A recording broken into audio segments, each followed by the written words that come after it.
3 important tips for salespeople to improve the sales. Number 1. Sell yourself first. Improve your communication skills, especially your body language, because 90% of your communication happens through your body language. This helps you build trust because trust is equal to sales. Create connection with your customers with emotional intelligence so that they buy from you. Number 2. Don't get turned off with first no. Be persistent and keep hitting and trying those potential customers. Continue to add value to crack the deal, because once you crack that deal, your efforts will be all worth it. Number 3.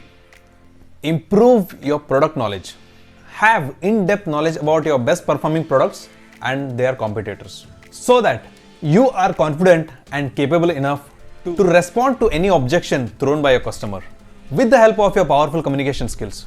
Because without effective communication and confidence, you cannot succeed in sales.